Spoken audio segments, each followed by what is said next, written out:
வணக்கம் நண்பர்களே. ஜோதிடம் பத்தின தகவல்கள தெரிஞ்சுக்க நம்மளோட சேனல சப்ஸ்கிரைப் பண்ணிக்கங்க. செப்டம்பர் மாதம் 9வது மாதமாகும். செப்டம்பர் மாதம் செவ்வாய் பகவான் கிரகமாக கருதப்படுகிறது. நவ கிரகங்களில் செவ்வாய் தைரியம் மற்றும் வலிமையின் காரணியாக கருதப்படுகிறது. எனவே செப்டம்பர் மாதத்தில் பிறந்தவர்களுக்கு செவ்வாயின் தாக்கம் இருக்கும்.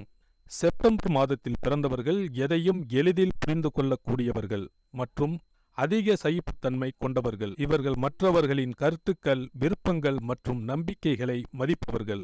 இந்த மாதத்தில் பிறந்தவர்கள் உண்மையாக இருப்பார்கள். செப்டம்பர் மாதத்தில் பிறந்தவர்கள் கடின உழைப்பாளிகள். தனுசு ராசி அன்பர்களுக்கு தனுசு ராசி அதிபதி குரு ஆகும் மற்றும் நெருப்பு உறுப்புகளின் ராசியாகும்.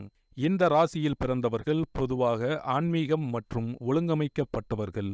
விளையாட்டில் அவர்களுக்கு தனி ஆர்வம். இந்த மக்கள் மிகவும் கொள்கை உடையவர்கள். தனுசு ராசியின் சில மக்களும் செல்வாக்கு மிக்கவர்கள். இதன் காரணமாக ஆணவம் அவர்களின் இயல்பில் பிரதிபலிக்கிறது. செப்டம்பர் மாத ராசி பலன்படி தனுசு ராசிக்காரர்கள் ஜாதகத்தின் 5வது வீட்டில் குரு ராகு அமைந்திருப்பதால் இந்த மாதம் சாதகமான மற்றும் சாதகமற்ற பலன்களை பெறுவார்கள். அக்டோபர் 2, 2023 முதல் அன்பின் அடையாளமான சுக்கிரன் உங்கள் 8வது வீட்டில் 6 மற்றும் 11ஆம் வீட்டிற்கு அதிபதியாக இருக்கிறார். அக்டோபர் 1, 2023 முதல் புதன் 7வது மற்றும் 10ஆம் வீட்டிற்கு அதிபதியாக உங்கள் 9ஆம் வீட்டில் நிலை பெறுகிறார். அக்டோபர் 3 முதல் செவ்வாய் 5ஆம் மற்றும் 12ஆம் வீட்டிற்கு அதிபதியாக உங்கள் 11வது வீட்டில் அமர்கிறார். 2ஆம் வீட்டின் அதிபதியான சனி உங்கள் 3ஆம் வீட்டில் இருப்பதால் பொருளாதார வளர்ச்சி, ஆன்மீக லாபம், தொழில் போன்றவற்றில் இந்த மாதம் உங்களுக்கு சாதகமாக இருக்கும்.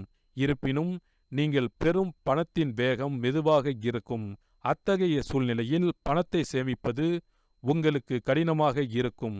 சனி உங்கள் 3வது வீட்டில் சாதகமாக இருந்தாலும் பிற்போக்கான இயக்கத்தில் இருக்கிறார். அத்தகைய சூழ்நிலையில் வேலை சம்பந்தமாக வெளிநாடு செல்லும் வாய்ப்பு கிடைக்கும். அதுவும் சாதகமாக இருக்கும். இதனுடன் பதவி உயர்வு மற்றும் பிற நன்மைகள் போன்ற மகிழ்ச்சியையும் நீங்கள் அனுபவிக்க முடியும். இந்த மாதம் உங்கள் தொழில் தொடர்பாக நீங்கள் நிறைய பயணம் செய்ய வேண்டியிருக்கும் மற்றும் இந்த பயணங்கள் அனைத்தும் உங்கள் வாழ்க்கையில் சாதகமான மாற்றங்களை கொண்டுவரும். சுக்கிரனின் நிலை காரணமாக நீங்கள் சராசரியாக அதிர்ஷ்டசாலி என்பதை நிரூபிக்கலாம். அத்தகைய சூழ்நிலையில் நீங்கள் கடினமாக உழைக்க வேண்டும். இதனுடன் பெரிய மற்றும் முக்கியமான முடிவுகளை எடுக்கும்போது கவனமாக சிந்திக்க வேண்டிய அவசியம் இருக்கும். சொந்தமாக தொழில் செய்து கொண்டிருப்பவர்களுக்கு இந்த மாதம் போட்டியாளர்களிடம் இருந்து கடும் போட்டி ஏற்பட வாய்ப்புள்ளதால் நல்ல லாபம் கிடைப்பதில் சிரமம் ஏற்படும். அத்தகைய சூழ்நிலையில் உங்கள் உத்திகளை மாற்றுமாறு அறிவுறுத்தப்படுகிறீர்கள். இதனுடன் நீங்கள் கூட்டாண்மையில் ஏதேனும் வணிகத்தை நடத்துகிறீர்கள் என்றால் கவனமாக இருக்கவும். ஏனெனில் இந்த விஷயத்தில் நீங்கள் சிக்கல்களை எதிர்கொள்ள வேண்டியிருக்கும்.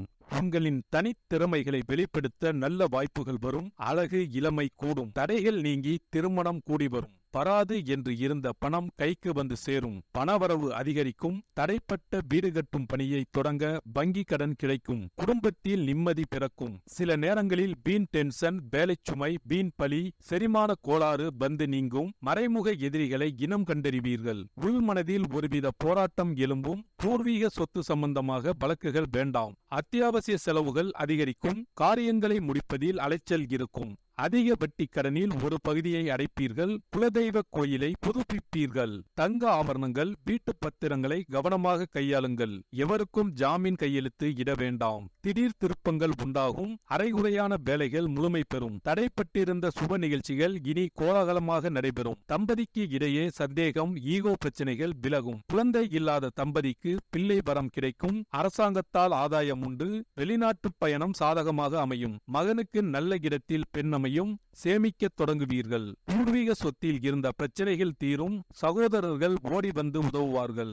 தலைச்சுற்றல், தூக்கமின்மை, செரிமான கோளாறு, மன இறுக்கம் வந்து செல்லும். வாழ்க்கை துணைவருக்கும் சிறு சிறு உடல் பாதிப்புகள் வந்து நீங்கும். பெரிய நோய் இருப்பதை போன்ற பிரம்மையிலிருந்து விடுபடுவீர்கள். சோர்வு நீங்கி உற்சாகம் பிறக்கும். நீங்கள் எதிர்பார்த்து ஏமாந்த தொகை கைக்கு வந்து சேரும். வாழ்க்கை துணைவரின் ஆரோக்கியம் சீராகும். இல்லத்தில் திருமண தடைகள் நீங்கும். ஷேர் மூலம் பணம் வரும். மனக்கசப்புகளால் விலகி இருந்த வாழ்க்கை துணைவர் வழி உறவினர்கள் வலிய வந்து உறவாடுவர். இரவு நேர பயணங்களை தவிர்ப்பது நல்லது. வீட்டை விரிவுபடுத்தி கட்டுவீர்கள். தாயாருக்கு சிறு சிறு விபத்துக்கள் வந்து நீங்கும். தாய்வழி சொத்தை விற்றுவிட்டு புது சொத்து வாங்குவீர்கள். பிள்ளைகளால் செலவு, மன உளைச்சல், டென்ஷன் வரக்கூடும். உறவினர்கள் பணம் கேட்டு தொந்தரவு செய்வார்கள். பூர்வீக சொத்தில் திடீர் சிக்கல்கள் வந்து போகும். கர்ப்பிணிகள் மாடிப்படியில் ஏறும் போதும், சாலைகளை கடக்கும் போதும், சமையல் செய்யும் போதும் கவனம் தேவை. வியாபாரத்தில் பற்று வரவு கணிசமாக உயரும். நெளிவு சுழிவுகளை கற்றுக்கொள்வீர்கள். விளம்பர யுக்திகளை கையாண்டு லாபம் ஈட்டுவீர்கள். புது வாடிக்கையாளர்கள் தேடி வருவார்கள். கமிஷன், பதிப்பகம், வாகன உதிரி பாகங்களால் லாபம் கூடும். நன்கு அறிமுகமானவர்களை பங்குதாரர்களாக சேர்த்துக் கொள்ளலாம். எளிதில் முடிய வேண்டிய காரியங்கள் தாமதமாகும். அசையா சொத்து வகையில் வீண் செலவுகள் ஏற்படலாம். தொழில் வியாபாரத்தில் இருக்கும் வாய்ப்புகளை பயன்படுத்திக் கொள்ளவும். நீங்கள் நினைப்பது ஒன்றாகவும் நடப்பது ஒன்றாகவும் இருக்கும் என்பதால் புதிய திட்டங்களை தற்போதைக்கு செயல்படுத்தாமல் சிறிது காலத்திற்கு தள்ளி வைப்பது உத்தமம். நம்பியவர்களை நெருக்கடிகளை ஏற்படுத்தும் நேரம் என்பதால் எதிலும் எச்சரிக்கையுடன் இருப்பது நல்லது. வேலைக்கு செல்பவர்களுக்கு கூடுதல் பணிச்சுமை காரணமாக ஓய்வு நேரம் குறையும். உத்தியோகத்தில் சின்ன சின்ன அலைக்கழிப்புகள் இருக்கும். மேலதிகாரியின் குறை நிறைகளை சுட்டிக்காட்ட வேண்டாம். சக ஊழியர்களிடம் கவனமாக பழகுங்கள்.